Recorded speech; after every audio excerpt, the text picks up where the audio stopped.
Rain poured down in the small town of Millfield, blurring the streetlights and soaking the cracked sidewalks. A thin boy, maybe 12, shuffled through the cold evening, his clothes clinging to his skinny frame. His stomach growled loudly, but he had learned to ignore it. Ethan had been hungry before, too many times to count, but tonight felt worse because the smell of freshly baked bread from the bakery across the street teased him. He pressed a hand against his belly, wishing he had $1, just one, to buy something warm. As he passed a bench near the empty bus stop, something shiny caught his eye. A leather wallet, soaked by the rain, rested against the leg of the bench. He glanced around nervously. No one was in sight. His small hands picked it up, trembling with curiosity and fear. Inside were neatly folded $100 bills, a thick wad of them. He had never held that much money in his life. His heart pounded. For a moment, the thought crossed his mind. He could buy food for days, maybe even help his mom with rent.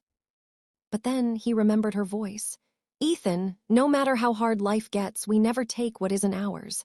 Kindness always comes back." His throat tightened as he whispered to himself, "I have to give it back." Shivering in the cold, he spotted a business card tucked inside the wallet with a name. Charles Whitman, Whitman & Sons Realty. Ethan had seen the tall glass building downtown with the same name. With no phone of his own, he started walking, clutching the wallet tightly to his chest. By the time he reached the building, his shoes squished with every step, and his fingers were numb. The security guard frowned at the soaked boy dripping on the marble floor. "Hey, kid, you can't just walk in here like that." I found this wallet. It belongs to Mr. Whitman. I just wanted to give it back," Ethan stammered, holding out the wallet. The guard hesitated, then picked up the phone. A few minutes later, a tall, well-dressed man in his late 50s appeared. His expression was serious, the kind of face that didn't smile often. "What's going on?" he asked.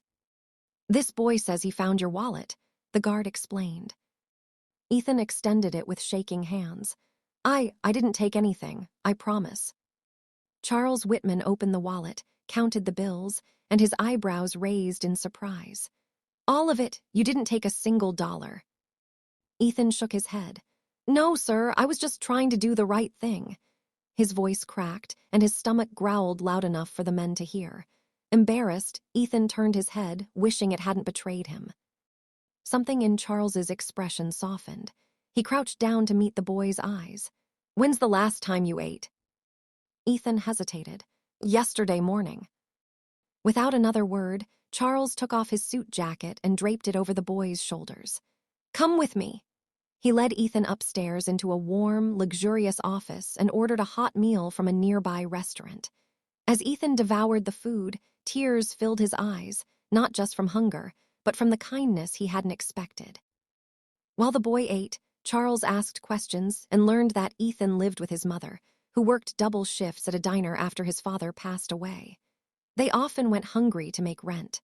Charles listened quietly, his own chest tightening. He had grown up in wealth, always surrounded by abundance, and yet he couldn't remember the last time he had done something truly meaningful for someone in need. When Ethan finished eating, Charles slid an envelope across the table.